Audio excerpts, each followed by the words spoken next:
Hi, and welcome to the Virgin River Cafe Rewatch podcast. Good morning, Gigi. Good morning, Tracy. How are we this morning? Pretty good. It's still feeling like fall, enjoying the overcast, little chill in the air. Still not going to drink Yeah. hot coffee, sorry. But I do love the cool air. It's been really nice. I've had to wear a little light jacket every day, so I'm enjoying that. Sweaters.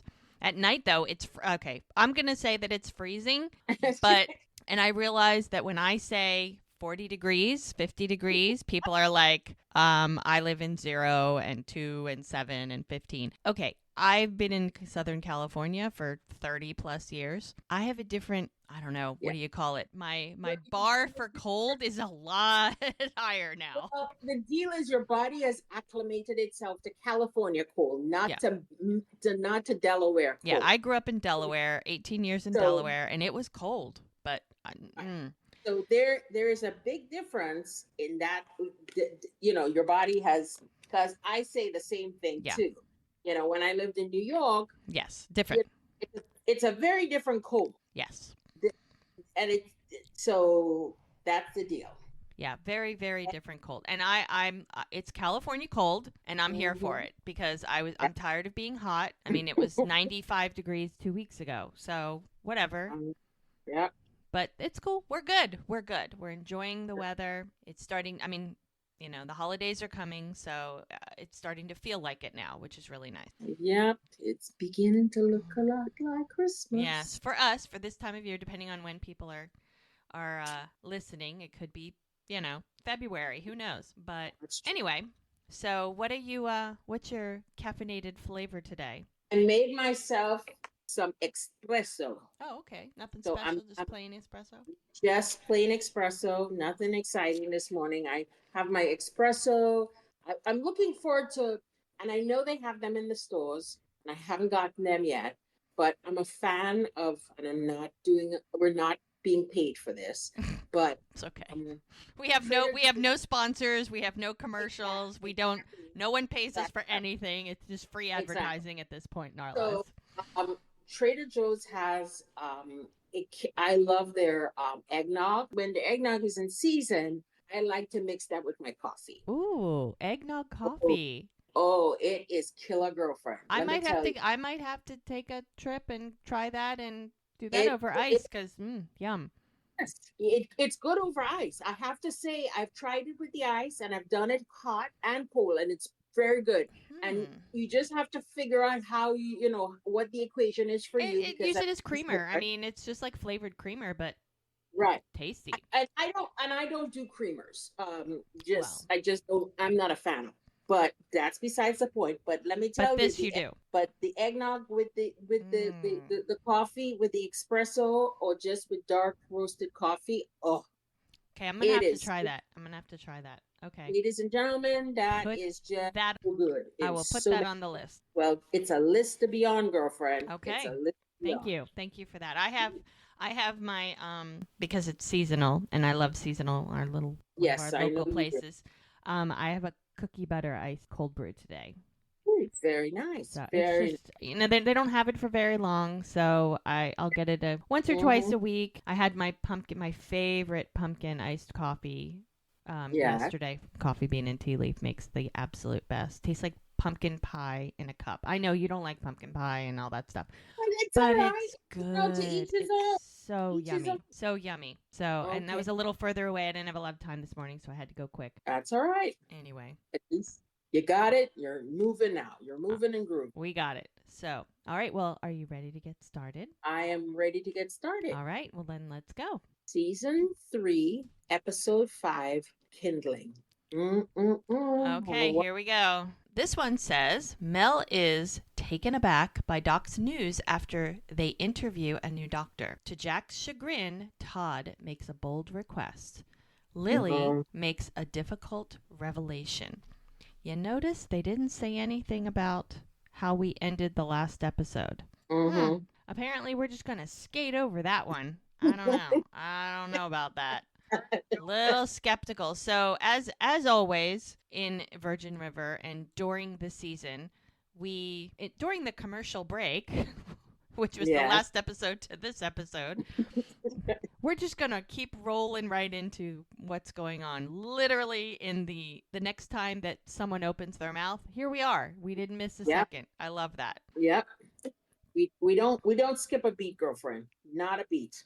Now, this one starts off. You can tell that the second Mel opened her mouth and said Hmm. the word, I want to have a baby, it's She like, regrets it. oh, the regret, the hand over the eyes and the deep Hmm. breath. And she's like, I knew it's like you could tell she was battling within herself. Like, should I Hmm. say something? Should I not say? We're trying to be honest with each other. We don't want to hold anything back. But yeah, sometimes you maybe should hold a little thing. Sometimes you should hold. To hold just a minute. Just I mean, they've been dating seriously since right, you know, the day before he got shot, and that's 3 weeks he was in the hospital. So, Yeah. I mean, they've been together like 2 months, maybe. Didn't we figure that a month and a half, 2 months? It hasn't been very. I mean, maybe less. I'm going to quote a verse from a Kenny Rogers song. Yeah. Gotta know when to hold them and Oh, know when to hold yeah. She should them. have held him. She should have held him. Sorry, Mel. We're not with you on this one, but you know what? Mel is the type of person, she says what's on her mind. She's very direct, and I think He jumps in with both feet. yeah, It does and I mean, it doesn't always work for her all the time. That's all right. she's, this relationship thing, it's tough. All right, Yep. Mel. Yeah, the Yep. regret. She's like, oh, after the accident, and see that now it requires it, like she feels like she has to explain Yeah. because maybe he doesn't understand why this is so important to her.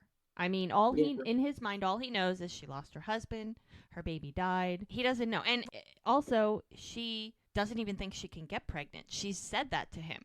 So the fact that she wants a baby is like he's like, oh, got another baby. But then you'd have to think that his wheels are turning. Like, but I thought you said you couldn't have kids. So is this just a deep need for her, and this is just something we're going to have to deal with in our future? Because if she can't get pregnant, does that mean we're going to try all kinds of medical intervention or adoption or surrogate, or like he's probably like, oh, well, do you not know what I've just been through? Like in the last couple of weeks, Mel. Just add one more thing on his plate because he can handle it. He's a tough guy. Yeah. PTSD and twins and shot and poisoning at the bar. I mean, Yeah. Yeah. She's just going in full force, my friend. Full well, I force. think in honor of being transparent, Hmm. that's where she's thinking, and I appreciate that. But Mel, girlfriend.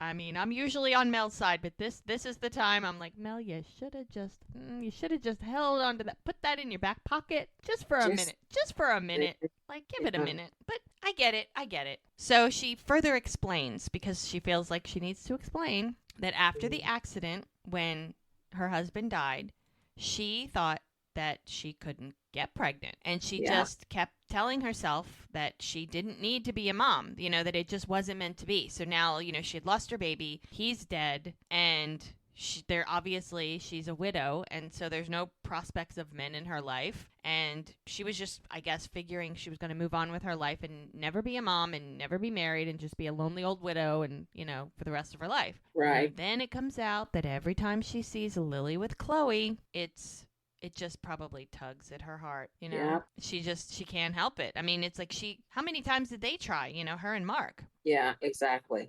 And it's funny because he's like, oh, how come you didn't say anything until now? It's like, okay, on one hand, but think about it. How many deep, long conversations have they had prior to the I love yous Uh, about things? Once he found out that she had a baby and it died, or she lost a baby. hmm I mean that's a lot to talk about. So maybe, in his mind it's like we're sharing everything, we're in love, blah blah blah. But hmm and I think it's sweet that he's like, why didn't you tell me before now? And her explanation is perfect because we just started dating. Hello. And you have twins on the way. Hello. And Yep. she just feels like that the feeling isn't going to go away, and she felt like she just kind of needed to say it. Maybe she was trying to make it go away. And Good. now that she has someone in her life, Yeah. she feels like she owes it to herself to at least try, not knowing that it's even possible. Yeah. And his reaction is, it's hard to argue with your feelings. And she's like, oh, okay, yeah, that's that just confirms she should not have said anything. And she's like, oh yeah, I should have kept the baby thing to myself. And that's when she like sits up, because they're like laying all snuggled together, and she sits up and she's like feeling horrible that she even said anything. And Yeah. he's like, no, no, no, you did the right thing. And she looks at him like, ugh, I feel horrible, I feel terrible, I should have said anything. And he's like, no, I want to know what's going on in that beautiful head of yours. Because it's like this, that's been ruminating in her head forever, like daily. Every time Yeah. she sees, what is there, the saying I've heard before, people like who really, really want kids and they see a baby, they're like, their ovaries hurt, It's like, I've heard that before. I'm like, gee, but it's true. I mean, I went through Yeah. it. It's painful. It's like you want this so bad, and you're doing everything you can to try to have it, and everybody around you seems to be like popping kids out left or right. And Yeah. it's hard. It's a hard place to be. So he's like, I Yeah. just want you to know, I want to know what you're thinking and what's going on in your head. And she goes, yeah, well, right now my head's filled mostly with regret. Really wishing she didn't say anything. And she's trying to like apologize without apologizing. Yeah. And she's like, look, just because I want to have a baby, it doesn't mean that you have to feel the same way. And, Yeah. He's just looking at her. She's like, I totally understand if you don't. And he doesn't say anything. She's standing there like, she's sitting there looking at him, waiting for a response like, I understand the way you feel, or it's just not the right time, or can we talk about this after the twin? Like nothing. Silence. And she's like, Yep. okay. I mean, she's like, okay, that just confirms everything.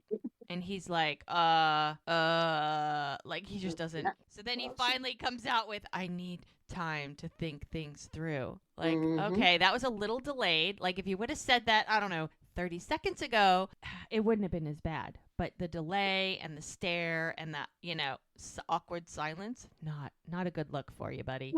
I think also she needs to know that she just threw. It's not like she dropped a bomb. I get it. Exactly. Kind of took him out at left field. Basically. Oh yeah, for sure. And even she's like, oh, of course, yes. Of course you need time. Like, yes. And just she smiles and she's like, yeah, like it's all good. And she's just very uncomfortable. They're just very uncomfortable. Right now, she's regretting everything that she just said there. Yeah, and he's like, I'm glad you told me. And she's like, yeah, sure. It's so cute because she has dimples too, or two of them with their dimples. Their children better have like major dimples. Like they have to. I mean, come on. And so his reply to that is, yeah, we should probably get some sleep. Like, I'm done talking about this, and what's the easiest way we can just not be talking anymore? She's like, yeah, of course. And he says, I love you, and she says, I love you too, and a little smooch, and then they're just like, oh, okay, I'm going to go to sleep. And she's just like, oh, yeah, that's just not. The awkward silence that ensues. Yeah, you go on your side of the bed. I'm going to go on my side of the bed, and I'm just going to pretend to sleep, but I'm just going to ruminate on this all night long. Welcome to the woman brain. Because I was now about to say that, because that's going to permeate through her brain through the night. All night long, all the next day, until they talk about it again. That's going to be a thing. That's pretty much it. That's all she's going to think about. Women's brains suck. They just can't help it. They do. So it's not a place to visit. No, let's put it that. No. So it's the next morning, and we are in Preacher's amazing kitchen. Like, love his kitchen. I mean, I don't know why his house is so big. His table is for like 10 people or something, or 8 people. Why does he have such a big kitchen? Well, I think the thing is, Preacher. Why does he have such a big house? Well, I think for Preacher, because I totally get this. If the kitchen is the selling point, the rest of the house is just irrelevant. Extra. I get it. It's totally irrelevant But you can because have a gourmet kitchen in a much smaller house. yeah, but the thing about it is this is Virgin River, and this part in California where if you're building a kitchen that conveniently, there's nothing small about the rest of the bloody house. Okay, but okay, I'm gonna just be silly for a minute. Like Go for it. Jack owns the bar. What they haven't gotten to the point where they're partners yet. Okay, Yeah, right. Jack owns the bar. He has a Yes. business which does well. I mean, I think he does okay. Plus, he's got his retirement from the military, Yeah. So right? this person. Mm-hmm. Okay, and he was living upstairs in one room. Right. Okay. Preacher has his retirement from the military. He does Mm-hmm. not own the bar, which means he's not getting any proceeds from that. Is No. he just independently wealthy and he has a house that he could literally house a family of 5? No problem. Well, I think probably this is where he wanted to invest his money. Remember, Jack invested his money into the bar. Yeah. Preacher invested his money into Okay. a house. Okay, I get that. Okay. And then he still, he still has money. I mean, because he says Yeah. that, I think it's later, but he says, I have money saved. Mm-hmm. So, but okay, I get that. So, Jack lives in a bar and Preacher lives in a house. Okay, Yeah. okay, Remember, it all depends on how you want to divert your money. right. No, I get Jack that. figured his money would go into this bar, and Preacher would help him with be the chef. Yeah. And they went into this together. We asked Preacher if you're doing anything. I'm just assuming this is a conversation. Sure. That I'm building this place. You're a fabulous cook. Do you want to Come with me, work for me. We'll be exactly. we'll be awesome. Right. And that's just it. So that's where each of them put their money I guess. So It's just his anyway. house must be like, God, just the kitchen alone is amazing. Anyway, so him and Christopher's having breakfast. He's, doing his thing. Yeah. And he's practicing because there's a play. And Christopher is learning his lines. And Preacher's helping him with learning his lines for this camp. At camp, they have a play. And so he's very he's not very confident in his ability to be able to do this. And, Preacher's just trying to encourage him and, keep practicing and you're going to be great and I'll help you and it'll be fine. So it's just a matter of time that he, will get it, but he doesn't want to look stupid. He doesn't want people to laugh at him. He already feels out of place. Right, because this is the first time he's in an environment where he's with other children. Right.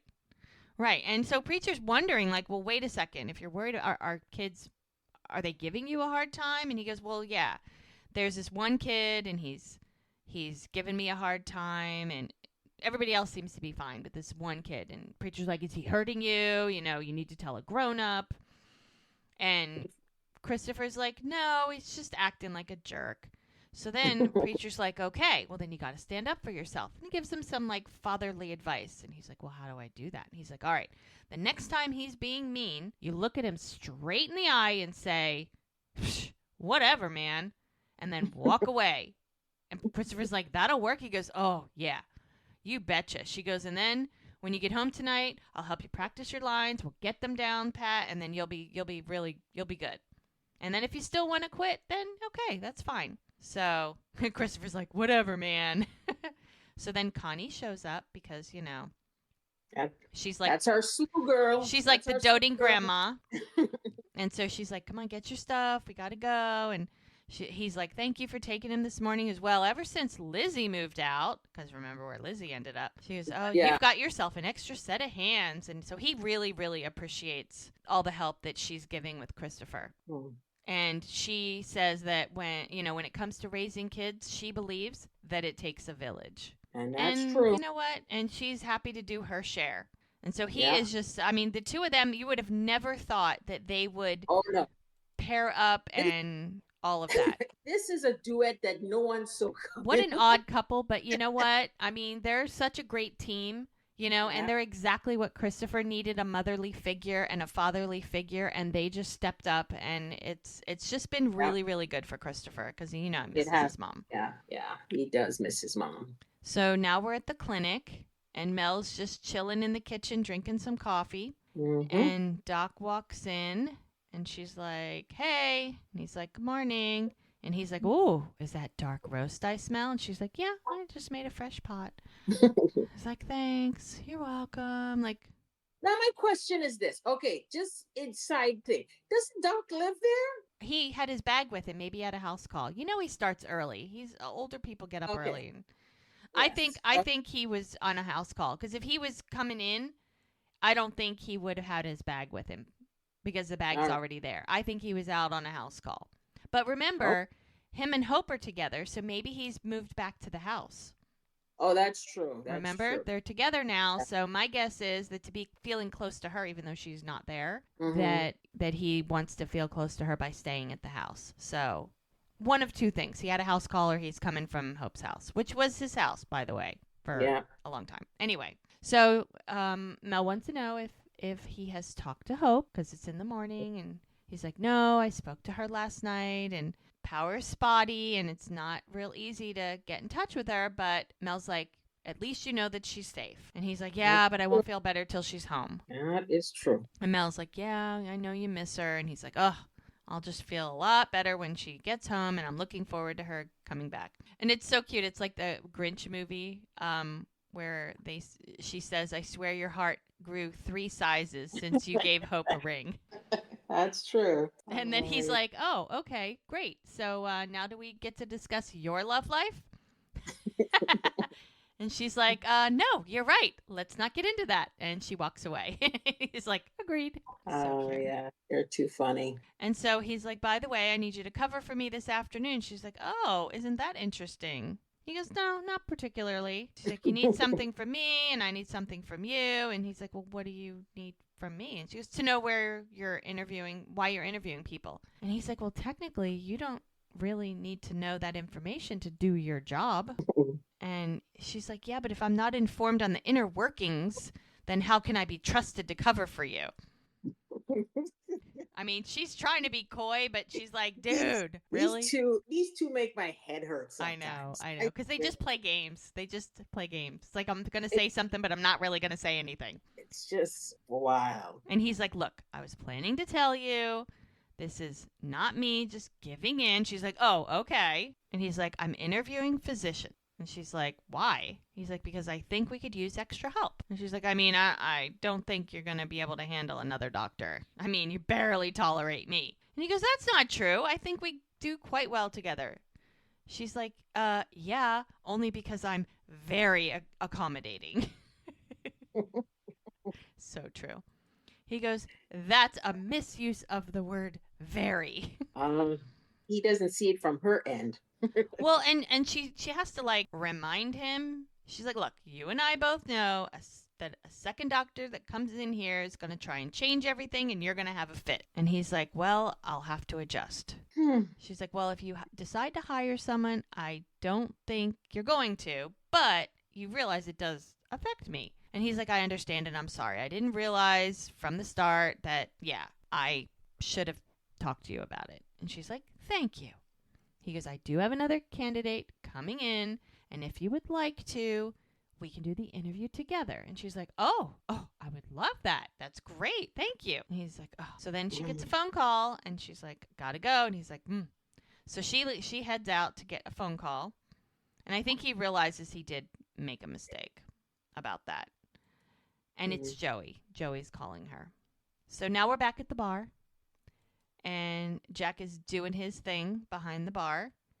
And Mike walks in, and he's got himself a bunch of fish. Yes, And Mike is enjoying living out in the middle of nowhere. For an LA cop, he is just like, oh, oh he my is god, living the dream. he's He just walks in loving. with all those fish and the biggest smile from ear to ear on his face. Mm-hmm. And Jack's like, did y'all leave any in the river? And he was like, yeah, a few. He's got like 4 or 5 fish. And he goes, hey, if you can clean them up for me, I'll split my haul. Mm, And Jack's like, yeah, you got yourself a deal. yeah. And he goes, man, being on that river with the sun coming up and just gets me through the day, man. He goes, next Yep. time you should come with me. And Jack's like, Yeah. maybe. And Mike knows him. He goes, okay, what's going on? What the? He knows, like this is not Jack. Like Jack's got something on his mind. He's like, what? What? And he goes, something's spinning around in that head of yours. Nah, it's just relationship stuff. And he goes, tell me now or tell me later, because you know I'm going to get it out of you eventually. I love That's Mike. true. Mike's like, his conscience, I think. Sometimes between Mike and Preacher, they keep him on the straight and narrow. They are always checking in and making sure he's okay. Yeah. So then he's like, Mel told me that she wants to have a baby. And Mike's like, how do you feel about that? And Jack's like, I love her, but I don't want to disappoint her ever. But I'm having a hard time wrapping my head around having 2 kids, let alone 3. Yeah. And then it really comes out. He's like, the thought of it literally gives me chest pains. Yep, it's terrifying. He goes, dude, I don't know what to tell you. You are in a tough spot. But if you need anything, I'm here for you. So then we see Mel sitting on the porch at Doc, and she's on the phone with Joey. And this is when she's saying her side of the situation. She's like, Joey, the second I saw his face, I wanted to take it back. And she's like, well, what did he say? She said, well, he said he was glad I told him. She goes, so it's fine. And she goes, no, there's a difference between I'm glad you told me and I'm so glad you told me because I feel the same way. She goes, well, he probably was in shock. She goes, Mel thinks she scared him off. That's her biggest fear. Yes. And Joey tries to reassure her. She's like, look, Jack doesn't seem like that kind of guy, that you would scare him off. And she goes, yeah, but think about it. He's having twins. His house burnt down. He goes, yeah, now his girlfriend says she wants to have a baby. And Joey's like, that's a lot. She goes, you're supposed to agree with me. Like, you're not supposed to be on his side. Mel's like, I got to get back to work. We will have to discuss this later. Mm-hmm. So she goes back inside. Back to work. Now, Lizzie, even though Lizzie has moved out, she's still working on the bakery truck. And while she's working, Liddy shows up and she sees her and she's like, oh, thank you again so much for letting me stay with you. And the shower in the guest bathroom is fabulous. And she goes, oh, you mean the bathroom? There's only one. And Lizzie's like, she goes, oh, I'm so happy you like it. And she goes, well, the water pressure is killer, isn't it? And she's like, I would have showered this morning, but there wasn't any hot water left. And Lizzie's so apologetic. She's like, I'm so sorry. I didn't know. And oh my gosh, it takes forever to get the conditioner out. And she goes, yes, dear, I'm sure it does. She's like, well, look, let me make it up to you. I'll get you something, at the cart. My treat. And so she gives her some, half a dozen ginger snaps and a couple of oatmeal muffins. So how nice. That girl, I tell you, she's going to be the death of somebody. I know, right? And so Liddy's like, so when do you think you'll be going back to Connie's? And Lizzie's like, yeah, well, we're not really speaking to each other right now. So she goes, yeah, but I'm sure something could be done to make amends. She's like, I don't know. We're both really stubborn. And Liddy's just trying really hard. She's, but family's so important. And Lizzie's like, actually, I kind of feel like you and Ricky are my family here. And Liddy's like, she's like, is that weird? And Liddy's like, no, it's a lovely sentiment. But she's like, oh my God, I'm never going to get rid of this girl. The look on her face is like, oh, good Lord. God help me. Exactly. Please help me. What am I going to do? So we're at the bar, and Bree comes home and goes straight upstairs. Like, she doesn't even talk to anybody. And she gets a phone call or a text. It's a chime. It's a text, I think. Yeah, and she does not look happy. So it's from Brady, because it shows her phone. And it says, you okay? Give me a call if you want. If you're up for a ride, meet me outside Jackson 10. And she says, give me 15. Now, another thing I noticed, when she came upstairs, the door was open. Like, that's the bedroom, but the door was, I don't know if there's like another hallway or another door or something you have to go through to get to that part of the building. But it always seems like that door is never locked. Okay, I'm gonna say this again. Yeah. There is nothing locked in this town. I know, but she's not from there. That's why it seems weird that she would, and maybe the door doesn't have a lock, but to leave it wide open, Could be. I don't Who know. knows? I don't know. I mean, it's just, the world we live in, everybody locks everything now. Yeah. You can't leave anything unattended. So that's just me and not living in a small town. Well, as someone who was born in the islands, yeah, I get the whole concept. Now we Yeah, don't do that anymore. growing up, But yeah, same thing. yeah, Nobody ever locked anything, but things are right. different now. So Bree comes out of the bathroom because her cell phone is ringing and it's someone, Dr. Fisher. So she gets on the phone and she's like, "Hello," and it's a receptionist. She's like, "Miss Sheridan, it's Annie from Dr. Fisher's office." And she's like, "The doctor refilled your Xanax prescription for an additional 30 days." And that's when she shuts the door.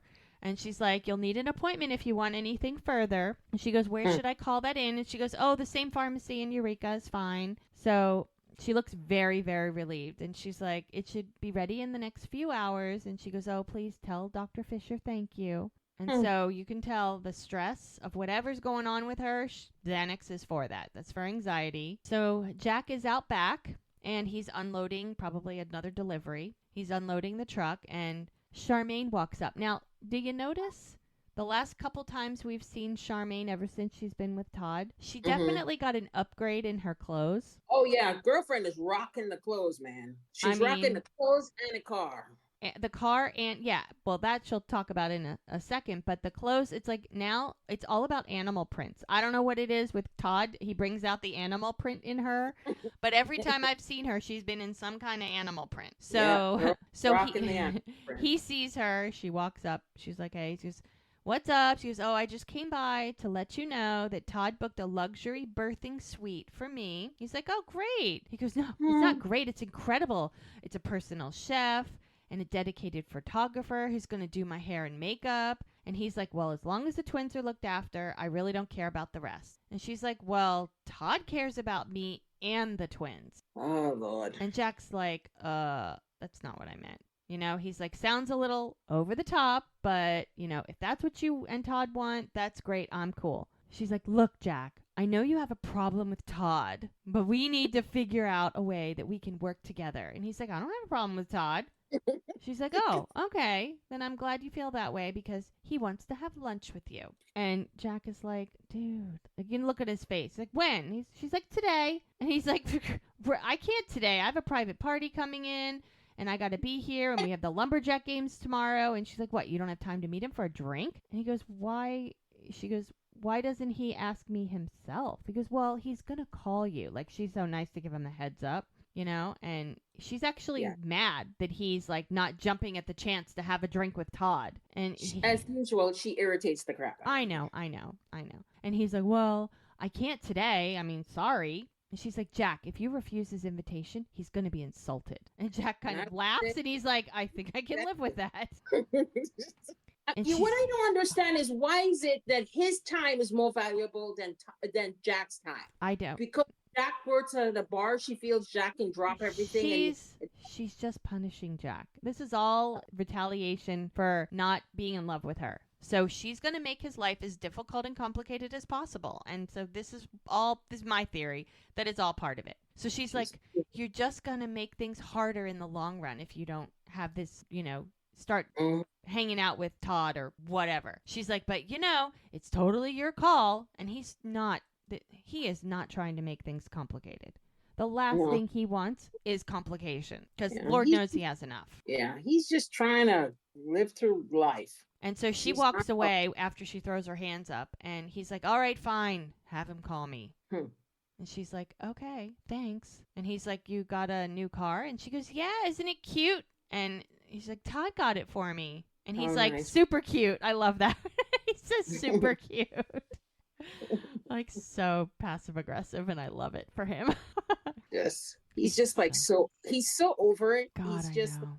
I just don't want to deal with these two. So, Jack's bringing supplies in, and in the meantime, Preacher's opening up this very expensive case of wine, and he's telling them that he's got more supplies in the back, and Ricky's helping, and then he's like, "So what's the ETA on Curtis and the guys?" And They said, oh, the last I heard, they were going to Big Lagoon and tracking a massive elk. And Curtis says they should be there by lunch. And Jack is like, so how big is their party this year? And he goes, oh, probably like 5 or so. And he goes, you know what I was thinking? These guys usually spend more in one meal than we make in a week.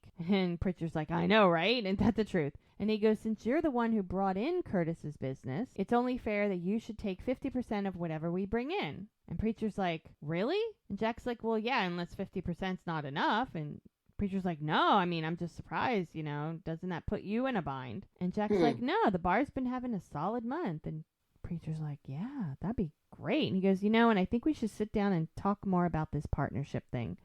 Just map out what we think it might look like. And Preacher's like, really? Is that something you're open to? And Jack's like, I think it might be good. And so that is basically all Preacher wanted. That's all I think he's been wanting for a really long time. Yeah. Is he wants something like Jack to call his own as well. He wants to be a part of it. Right. And that's the thing. When you've gotten to a stage in your life, you want to have something that you can call your own. Exactly. You know what I mean? So that's the thing. So I think that's where Preacher is as far as that's concerned.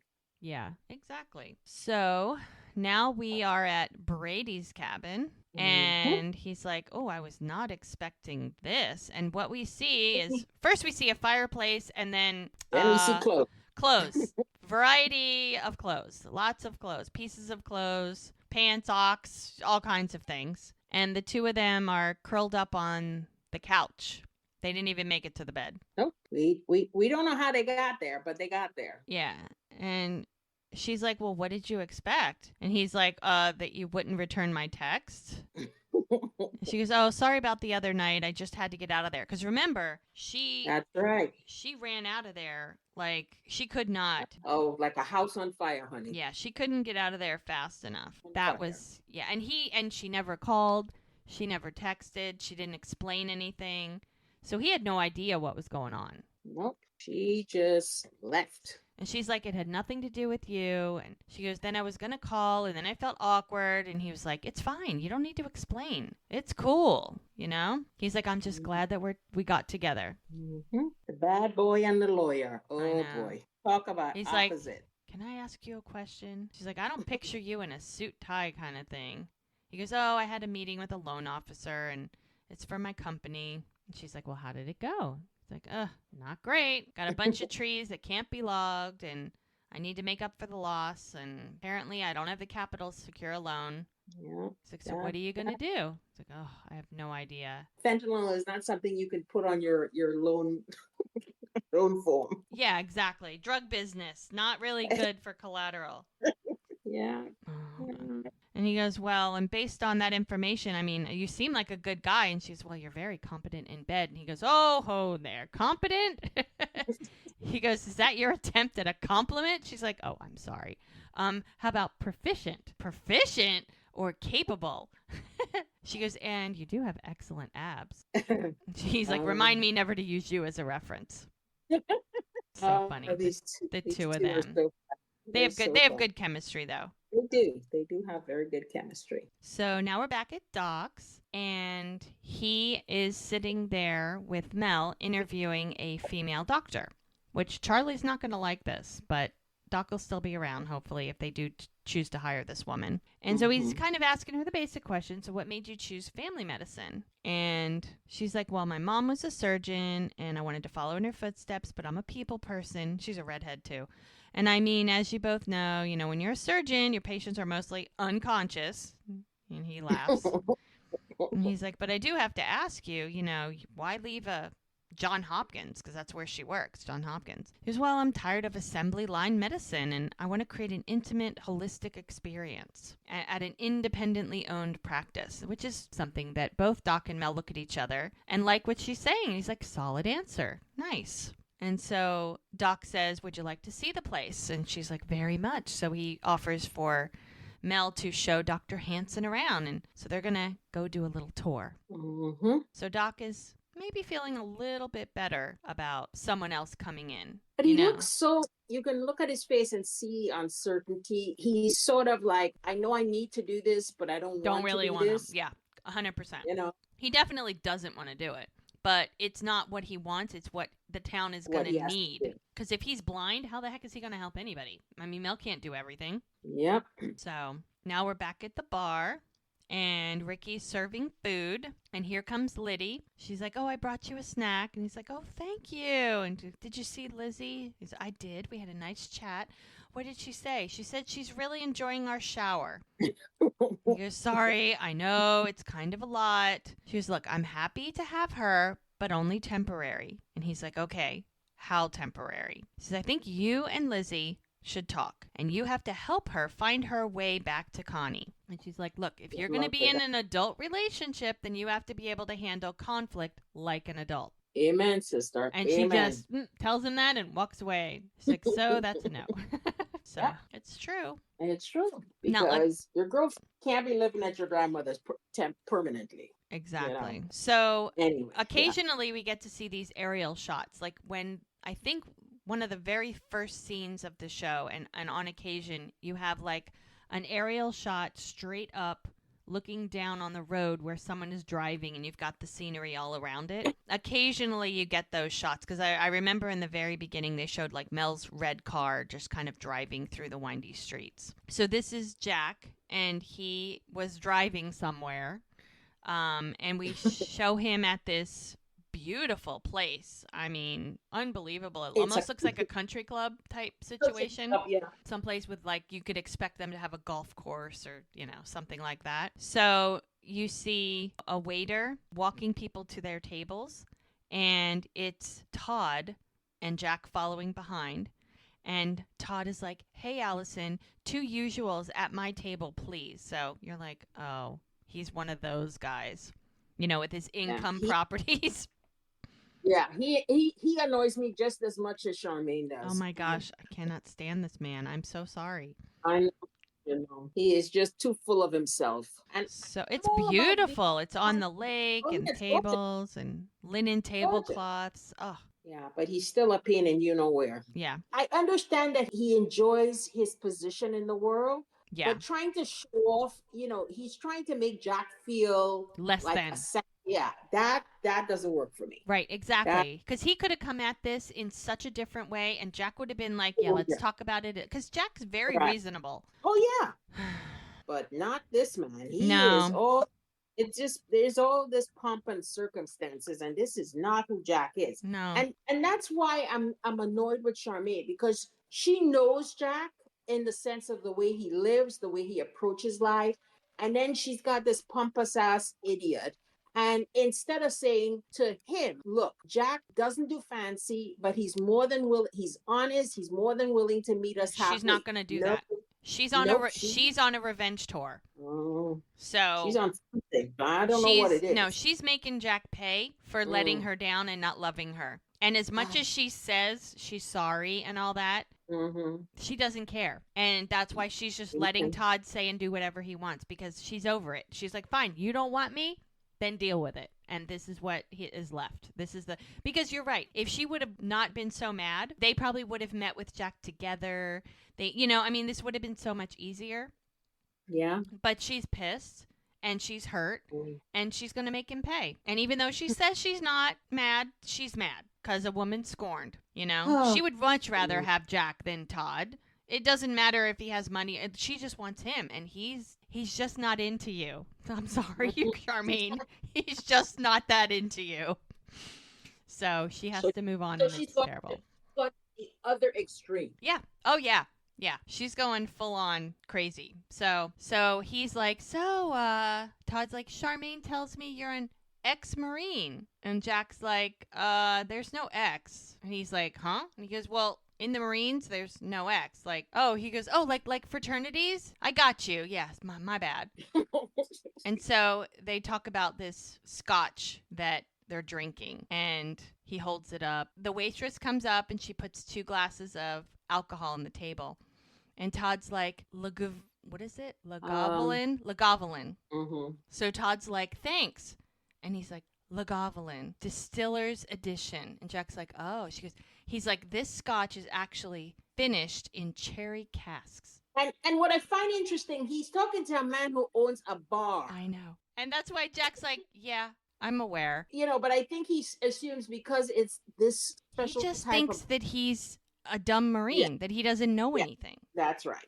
And Todd's like, oh, so you can appreciate a good scotch. Oh Lord, my head is He's so hurting. pompous. And he's like, well, I own a bar, so I've had my fair share. And he's just nonchalant about it. Like, he's not going to, No, feed into he's his not. drama. He's not gonna rise to his occasion. He's not No, gonna he's not. debate. He's not going to feed Nope, that.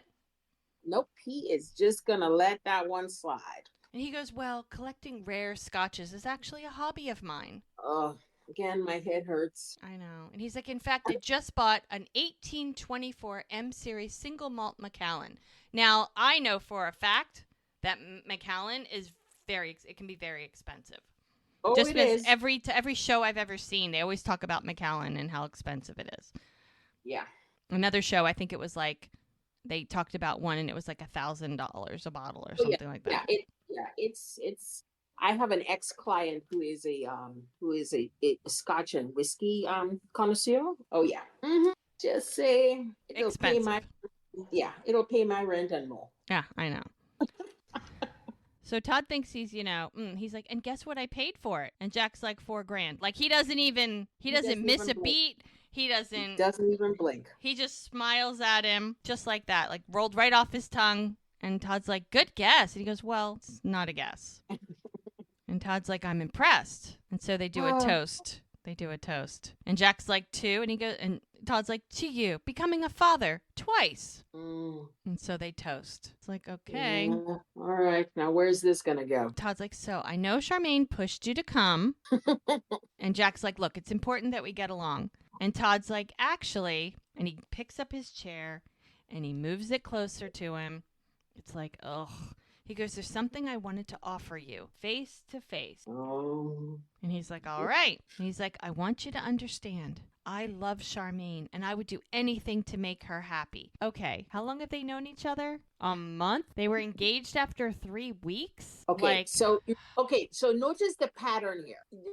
They've only known each other for a short amount of time, but Jack and Mel only just declared their love as well. Now, yes, they had more time to get to know each other. I get that, but people falling in love in this town it's a wink and a nod. Okay, but Mel and Jack did the looks and the stares and the spending lots and lots and lots of time together before. That's why I said, there's a difference in the sense of they took time to get to know each other, but once they did. Well, yeah, but that had built up. I mean, they basically fell in love the second they saw. Well, he did the second he saw her. It was just getting her on board. It took a minute. I don't know. I mean, it just, I just this whole Todd thing. It's like. I never trusted him the second I saw him. Like, what rich, like, can you not get a woman who's not pregnant with twins from somebody else? Like, 5 seconds pregnant? Like, she literally isn't even that pregnant. She's barely showing at this point. Like, really? Like, I don't know. I mean, maybe some men are attracted to pregnant women. Maybe that's his thing. Maybe he's got a thing for pregnant women. I don't know. It just... I don't know. He just doesn't seem like a very honorable guy. And maybe he will prove that to be true. Maybe not. Maybe this will be, 50 years later, we'll all look back and go, oh, Todd was a great guy. I don't know. I don't think so. But we'll see. Gosh. Well. So Jack is like, I'm sincerely happy for both of you that they're together, that they have each other. And Todd is like, well, if I were you, I'd be relieved she found someone to take care of her. And he does it with such a smug look on his face. He's like, so you don't have to. Yeah. And Jack's like, I am perfectly capable of supporting her and the twins. And he's like, yeah, I'm sure you are. But, I'm offering you a free pass. Look, Charmaine and I talked about it. We both think it's best for everyone if I were to legally adopt the twins. And Jack is like, excuse me? Like, the look on his face is like, excuse me? Yeah, like, what the? And Jack's like, I'm sorry, did you just say you want to adopt my kids? And Todd's like, no, just hear me out. It's the cleanest way for everyone involved. And Jack is looking at him. I mean, if the caverns in the wrinkles between his eyebrows is like deep, he goes, look, there's no dragging them back and forth, no real dad versus stepdad. and I'll foot the bill. He goes, hell, think of the cash you'll save by not having to pay for college. And he just thinks that's so funny with a and Jack is like, Jack is pissed. and Jack Todd's is like, royal come on, pissed. man, it's a win-win. Jack and is royal oh pissed. my God. And Jack is like, and you don't think it would be psychologically damaging for them to grow up wondering why I abandoned them? And then Todd has the gall to say, not if we don't tell them. Oh, boy. And now, from the beginning, from the second that he found out she was pregnant, he's told her, I want to be an involved dad. He was buying a house. Like, he wants to be the day-to-day dad. He wants to be in, even if he's not with her, and he's okay with that.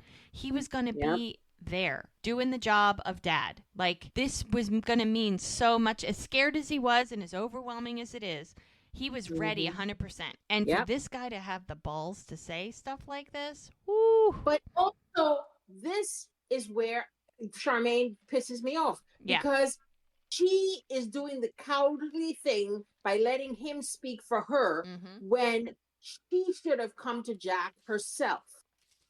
You know? And that's what pisses me off about the whole situation, because she is leaving it up to someone else to speak for her. Why? You can't speak for yourself? So remember the conversation, to be fair. Remember when he fixed her sink and she warned him. She said, I'm going to get married, and when I find that person, we'll see how you fit in. Well, you know what? True. I think she's a coward, too. I think that she didn't want to have this conversation with Jack. Because you know how he could say things to Charmaine that I don't think he would bother to say to Todd. True. So I feel like the easier way for her was to let Todd have this conversation. And Todd thinks he's all big britches, so he's going to go and do this and not even blink twice about it. Yeah. You know, he thinks he's a man with a plan. And if Charmaine would have had this conversation, there would have been arguing and crying, and she probably is like, I don't want to have any part of that. Let Todd do it. If Todd wants to do it, and you know he's big man on campus, he will take that. So for Charmaine, this is the easy way out. I guess so. You know? But, this. And Jack is like, the fact that you would even consider starting a relationship with my children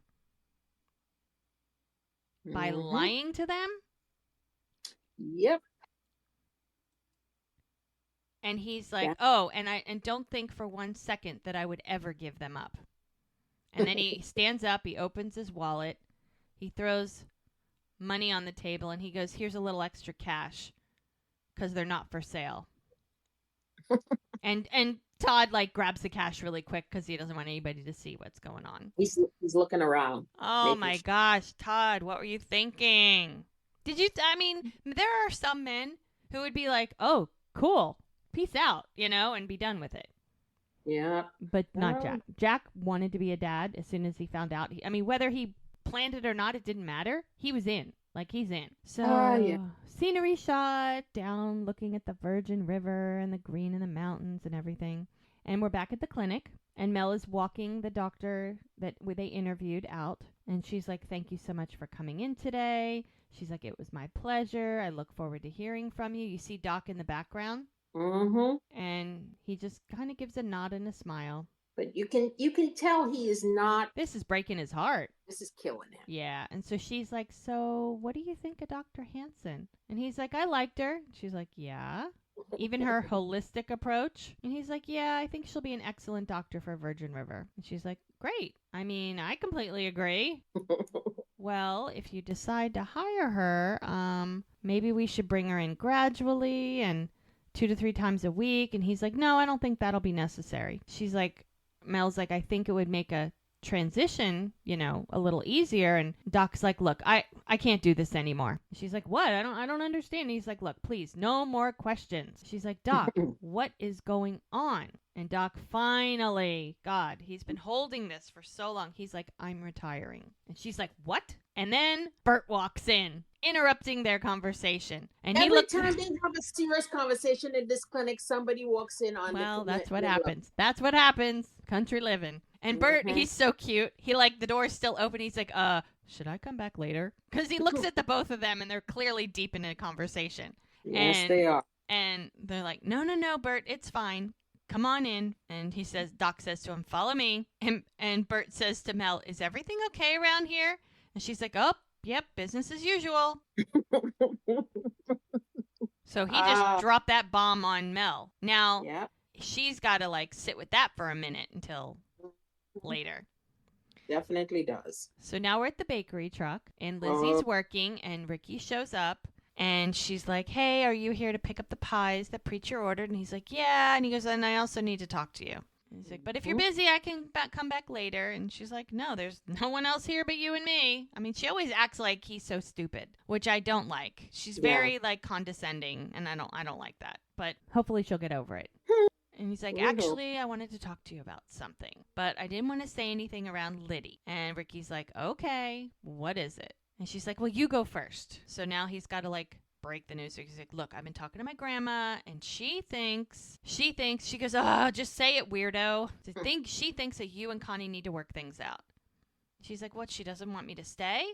She says, no, she just thinks that family's important, and Connie's your family. And Lizzie's like, I get it. She's like, really? She goes, I just think we should get our own place. And Ricky's like, we? She goes, yeah, we could rent an apartment or maybe rent a house. Oh my gosh, it would be a cute little cabin with a fireplace. And Ricky's like, I don't think I can do that. And she's like, well, if it's about the money, I mean, my dad's still supporting me. She goes, I've got some saved up, and so it would be great. And he's like, moving in together is a really big step. And she's like, you don't want to live with me? He goes, like I said, it's a really big step. And she knows he lives with his grandmother, that he takes care of his grandmother in some ways. It's like, selfish. Is she not doing this? Selfish. No, she's not thinking. She's thinking about what she wants. Because remember, she's an only child. The way that she's been raised, even though she's not happy, that's what she's used to, getting what she wants. So there's somebody at the bakery truck, so they're interrupted. Mm-hmm. And she's like, you know what? Forget I said anything. And he's like, wait. But she walks away, and he's like, what's the saying you say about how she takes up her sand toys and she she picks up her toys and goes home. That's it. Yeah. She's done. Mm-hmm. Yep. Not ready to play anymore. Oh, yes. So Preacher's taking care of some customers, and Mel walks in, and he's like, coconut curry soup. She's like, oh, that sounds great. I'll take that to go. And she's like, is Jack in? And he's like, yeah, he's in the office. So she knocks on the door, and she comes in, and she flops down on his couch, and and he's like, what's wrong? She's like, Doc is retiring. And he's like, what? He goes, why would he do that? She goes, I don't know. Bert came in and interrupted us. She goes, I have no idea that he was considering retiring. He's like, well, maybe it's just talk. No. She's like, he's interviewing doctors. And he's like, oh. She's like, yeah.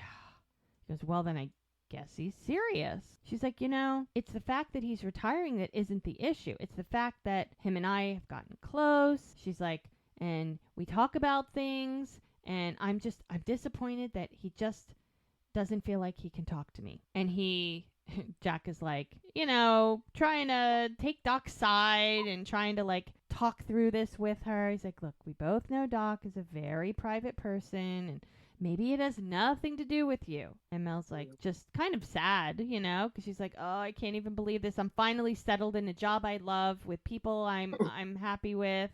And now this is going on. And Jack's like, do you want me to talk to him? And she's like, oh my God, no, don't say anything to him. She's like, I just, I'm just going to tell him he caught me off guard and that we all want the best for him. And she's like, thanks for your help. And he's like, I didn't really do anything. She goes, no, you let me talk it out. They're so cute. They just smile at each other. It's like, she's like, oh, by the way, I'm going to go out for drinks with Bree after work. And he's like, oh, I'm really glad you guys are getting along. So he's like, call me if you guys need a ride home, because, they go out drinking. Yep. Drinking, yep. And because she knows that night they have this big group coming in that they're waiting for at the private party at the bar. So She's like, have They fun have with your party. yes, they will be having a lot of fun. Yeah. So now we're thinking, just thinking. So now we're at Lily's farm. Yeah, it's a beautiful place. Yeah. And Doc's there. There's horses, and Doc is walking up to the door, and it's Lily. She unlocks the She, door, and she's like, hi, Doc. Everything okay? He goes, yeah, I was in the neighborhood. And she's like, just a sec. And she goes, I just put Chloe down. So she grabs the monitor, and they go outside. There's some chairs and stuff outside. So they go outside. She's like, is this about Hope? He goes, oh, no. Hope's fine. I just wanted to drop by and see how you're doing. He's, I haven't seen you in a while. She's like, oh, yeah, we saw each other yesterday at Doc's. And he's like, no, at the clinic. He goes, oh, I've been really busy. And he goes, well, I just figured that maybe we can make an appointment. It's been a while since you've had your blood work done. And, she's like, did Mel talk to you? And he's like, about what? And he goes, that I have cancer? And he's like, you have cancer? He goes, you didn't know that? And he goes, no, I had no idea. She goes, Tara mentioned that that you've been feeling a little low.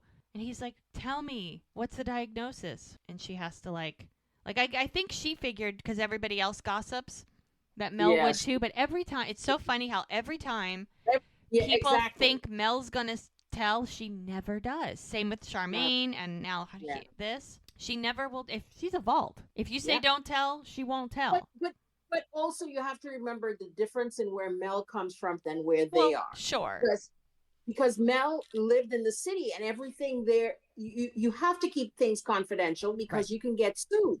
Right. But in a small town, everything's open season. It doesn't matter. Yeah. So that's the thing. So I think that's why everybody's always kind of shocked when, well, you mean she didn't tell you? It's like, why would she tell you? Because everybody else tells. And I think everyone just assumes if everyone else tells, you would too. And but she's not from there. Plus she's a nurse. So, I mean, she knows how to keep a secret, especially a medical thing or whatever. But just any secret. So Lily says pancreatic stage 4. And Doc is like, she's like, I told Mel in confidence. He goes, no, I promise. She never said a word. And she's like, okay. That's why he was so shocked. And he's like, Lily, I'm so sorry. He goes, now I assume that you have an oncologist.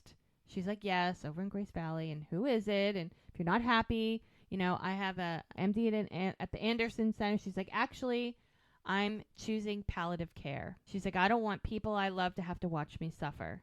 And he's like, no, of course. And he's like, have you considered vaccine therapy? And he says, no, I have to do this my way. And he's like, okay, I can understand that. Poor thing. I mean, she's been through so much. He goes, Lily, I want you to know you're not alone. Hope and we all love you. And he goes, please don't say anything to Hope. I don't want her to know yet. He goes, Lily, she's your best friend. He goes, no, I want to tell her in person myself. And he's trying to talk her into it. He's like, she wouldn't want you to wait. And she's like, I'm just not ready for any of this. And she's just crying. Poor Lily. Oh, Doc. It's so heartbreaking. So heartbreaking. Doc's like, I'm so sorry. I mean, she's just sobbing. But he's there. He's there to support. Yes. So now we're back at Brady's cabin. Clearly, Brady and Bree have not left the bed. They moved from the couch to the bed. So apparently it's a lazy day for them. Remember, girlfriend is not working. Oh, wait a minute. It's the next day. So that means they never left the bed. Okay, great. That's awesome. So Brady's like, what time is it? After 5. You've been in bed all day. And Brady says, oh, I should go. And I guess Bree's going to meet with Mel. Remember, they're going out. Mm-hmm. And he's like, I can give you a ride. Just give me a minute. Ah, yes. To be young and that vigorous. Yes. Again. So Bree leans over the bed, grabs her purse really fast, opens up her prescription bottle. I think she takes more than one, puts it away really quick. Yeah, she has probably 2.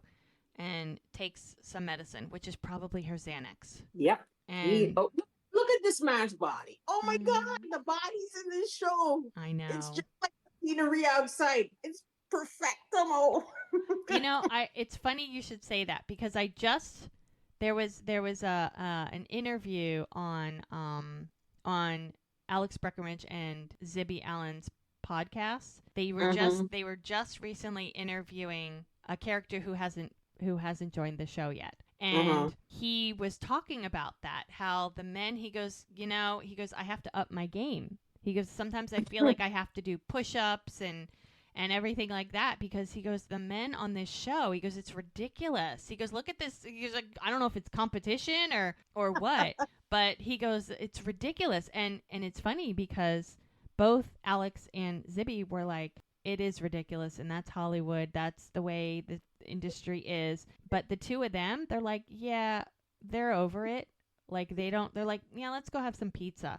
Like it is what she goes. It's not like we're not fit. It's not like we don't take care of ourselves. But we're people. We're human. We're not gonna starve ourselves and do all these Yeah. crazy. Maybe that's for some people, but they're like, no, that's not us. We're gonna enjoy life but they feel like that it's more on the men on the show, because they have to be shirtless and they have to be ripped and they gotta sweat and they gotta, and they're chopping wood and rolling around in bed, and the women are like, yeah, let's go have some pizza, which I absolutely love. Which I because it's always been the other way around. Yeah, but I think on this show, there's definitely a lot more. Well, and they said in the demographics who watch the show is women, and so you got to have your eye candy.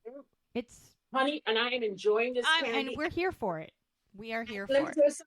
It's non-calorie counting. I love so that. The more they can give me, the better I am. I mean, Ben Hollingsworth, we appreciate the efforts that you've put into your character. Thank you. Thanks, Ben. Thank you so much. We appreciate it more than you know. Yes, we appreciate it. Thanks, Ben. You just keep up the good work. So he's like to Bree, you're still in bed? And she was like, well, I was thinking we still have some time. And she lifts the sheet for him to like come back to bed to join her. And he goes, well, if you're not too tired. And he's like, okay, round, whatever. I don't know what they're up to. So we're probably lost count. Yeah. So we're back at the bar, and the big private party that's coming in, that's friends or whatever of Preacher, Curtis. Yep. And they show up, the guys that spend a lot of money and whatever. He goes, hey, what do you got for us this time? And he goes, oh, we caught some halibut and some crab, and he's got Kobe beef. And so he's telling them all the good things that he has for him. And then I guess they sent them a case of this very expensive wine. So he asked Preacher, did you get the Chateau de Beaucastel or whatever it is?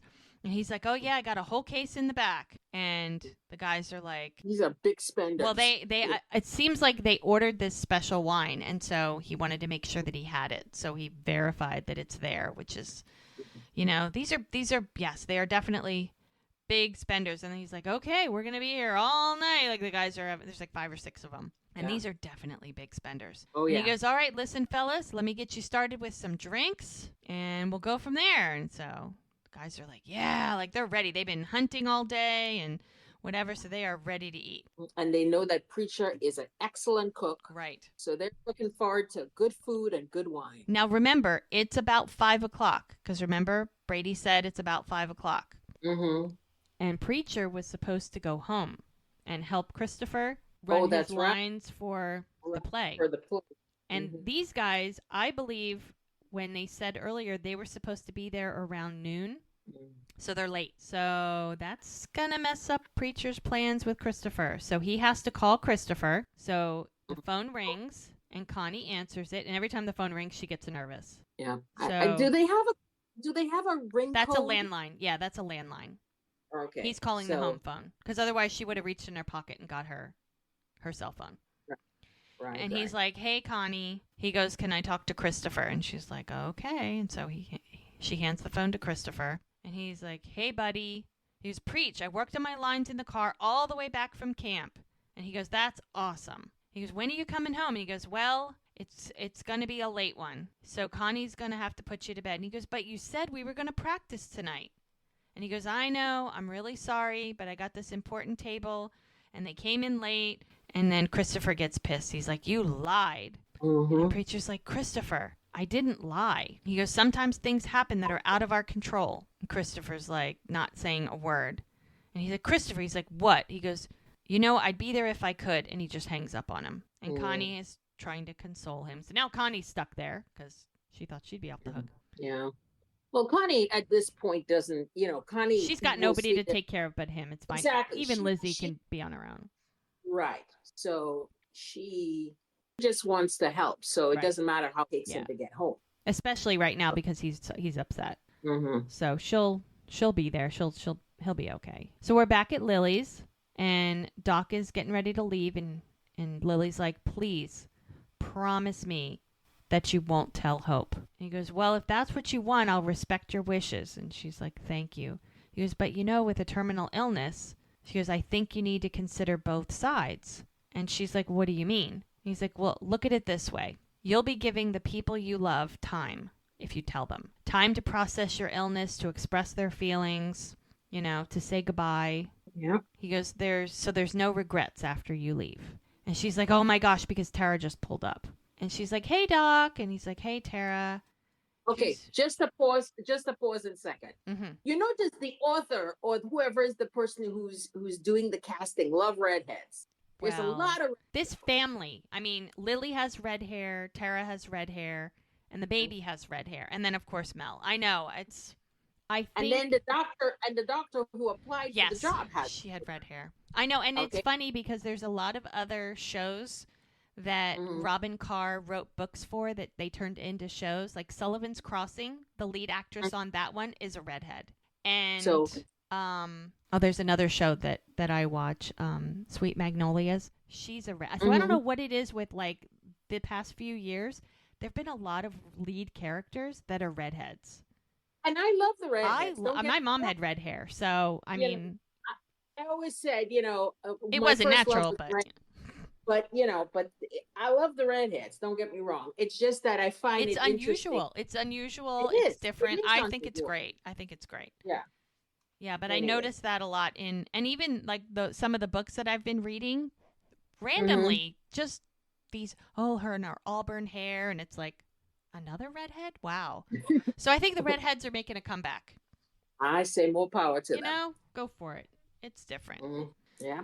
So Tara shows up, and she's like to Doc, oh, you should stay for dinner. We have plenty, as she's like getting the groceries. And he's like, no, you two should be alone. And she goes, and Lily's telling Doc, she's like, I should tell her. Maybe I should tell her now. And Tara's like, what's going on? What's wrong?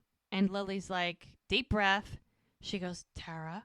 He goes, Mom, what's going on? Like, you can tell she's very nervous. She's like, I have cancer. And Tara looks at Doc and looks at her mom. And she's like, okay. Well, how bad is it? Pancreatic stage 4. Tara knows that's bad. And she starts to cry. Poor Tara. And she's like, okay. Sure. Okay. Well, how soon can you start chemo? And Lily's like, my illness is terminal. There's nothing they can do for me at this point. And she's crying, of course. She goes, no. There's something they can do. Doc, a clinical trial. And he's like, no, pancreatic is one of the most aggressive types of cancer. At this late stage, it's inoperable. And Tara just loses it. Yep. And Lily's like, I just want to spend whatever time I have left with you and Chloe. And Tara's like, she goes, but you look normal. She goes, yeah, but I haven't been feeling well lately. She goes, yeah, but I thought that was like Chloe and me and we were just tiring you out. I know, it's so hard. And Tara, of course, takes the blame. She's like, I should have done more. Yeah. I think this is one of the saddest moments in this show. Yeah. Because I literally was crying in absolutely. First time through. Yeah. It's a tearjerker for sure. It's just so hard to. So sad. And Lily is like, no. And Tara's like, I should have helped more. And Lily's like, it's not your fault. I mean, you couldn't have done anything more. And she's sorry that she's putting all of this on Tara because she knows that Tara's going to have to keep Chloe. She's going to have to raise Chloe.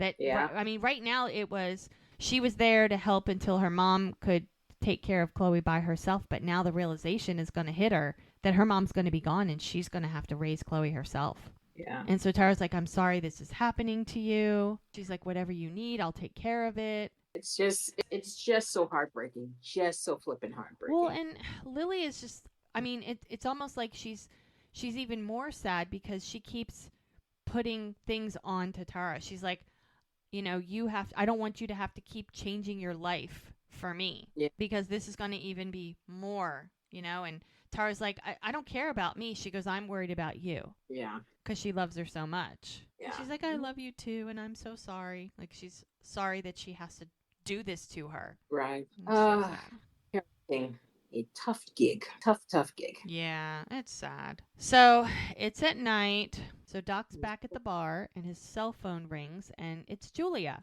the headhunter, the recruiter. And she's like, so how did the interview go with Dr. Hansen, the redheaded doctor? Mm-hmm.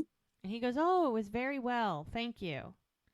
And she's like, that's great. She goes, well, she has another offer, but lucky for you, she really wants to come to Virgin River. And he's like, oh, great. He goes, you just need to give me some more time to consider my options. Because he's just not ready to he's pull not the plug. ready He's not ready to pull the trigger on this.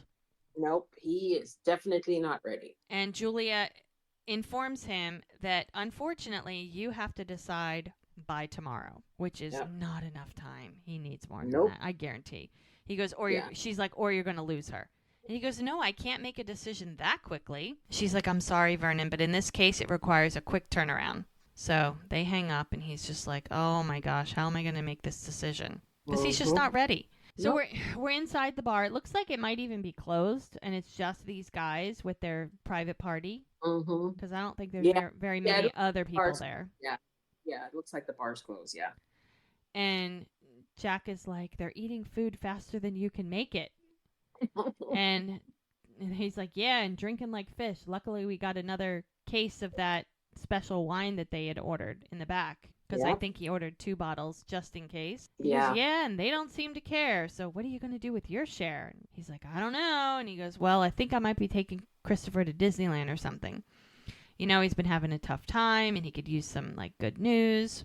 And he goes, so how much longer till Paige is back? And Preacher's like, hey, Doc, I got some fresh rainbow trout. So maybe they're not closed.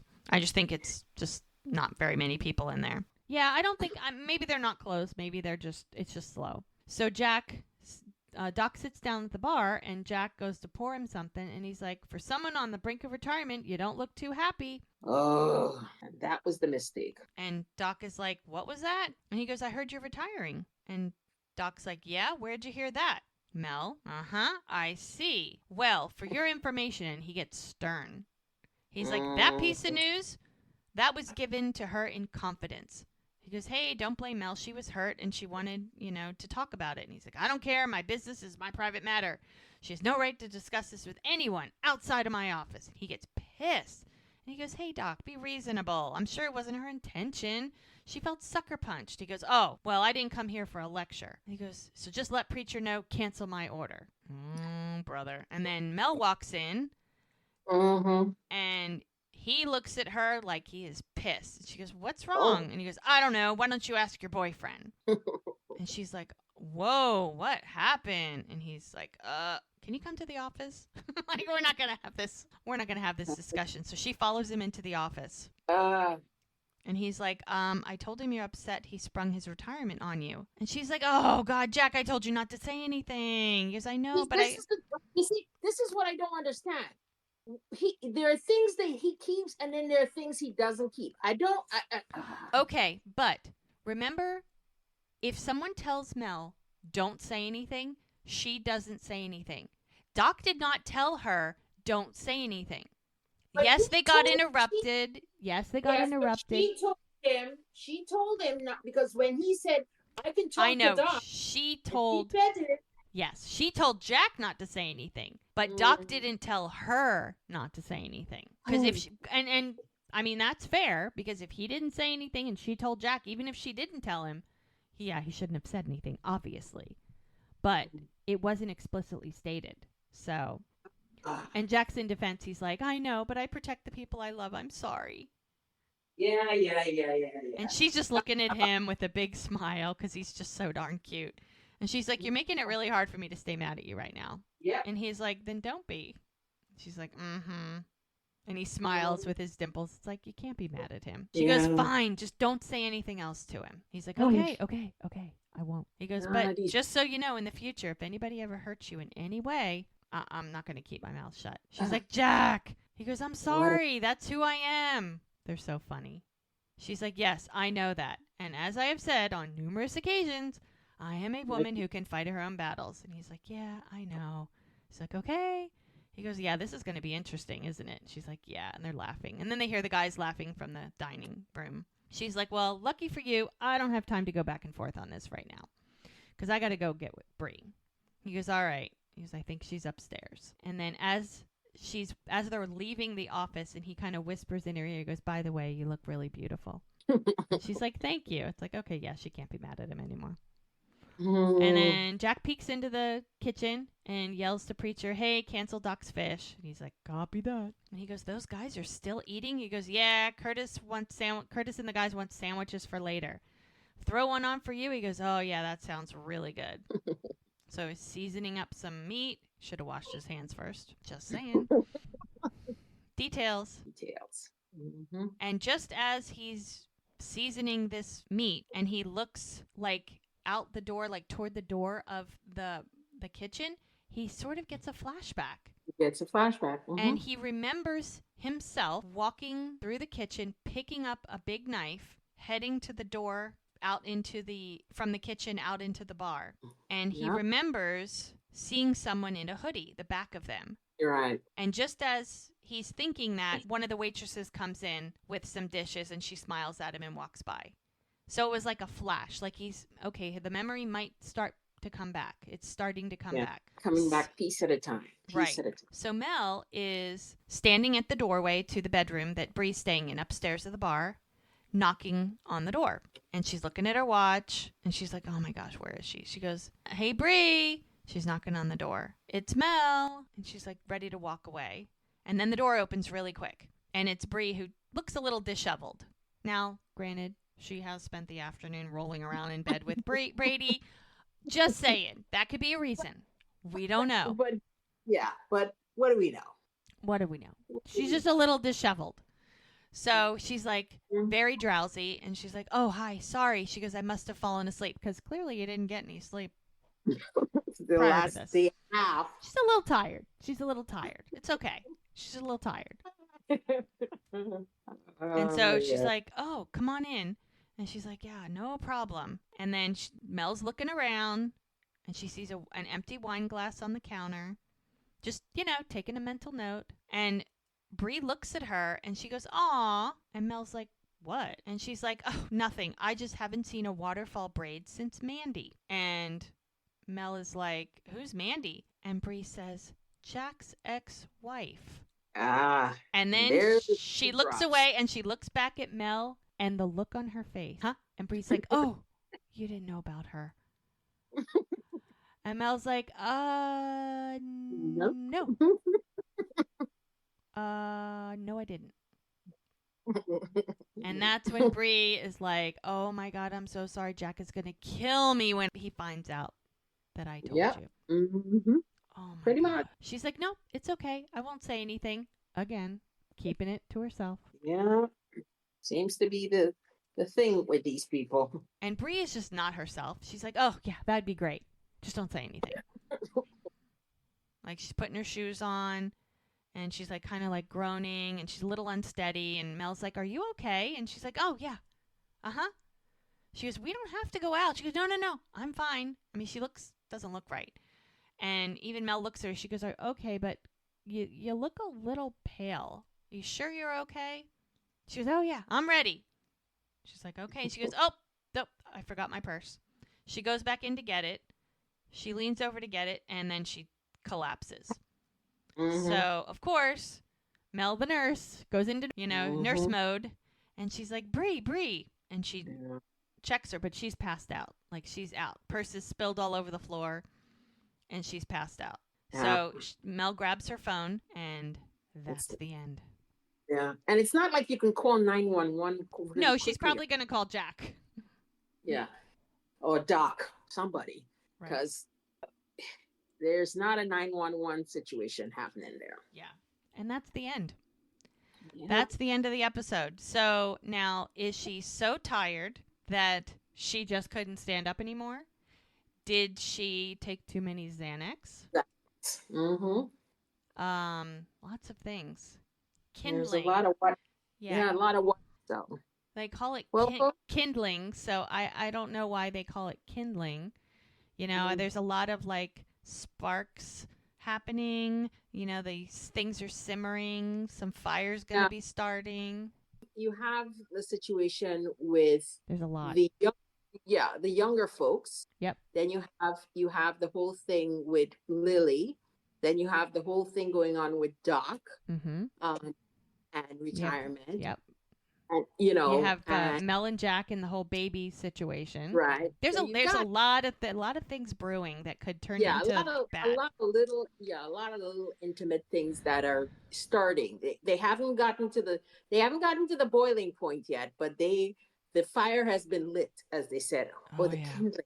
So anyway, It's all starting. yes, it is. All Well, right. folks, it was lovely talking to you. Yep, another fun episode in the world of Virgin River. Small towns. They Yes. think small towns are just sleepy little towns and nothing really goes. No. No, Not in there's Virginia. always something going on. They got more drama than a big city all rolled up together, like Yep. sometimes. Yep. Absolutely. All right. Well, thanks Okay. everybody for joining us for another episode and come back for more. Have a great day, Gigi. You too, my friend. All right. Take care. Bye bye. Au revoir.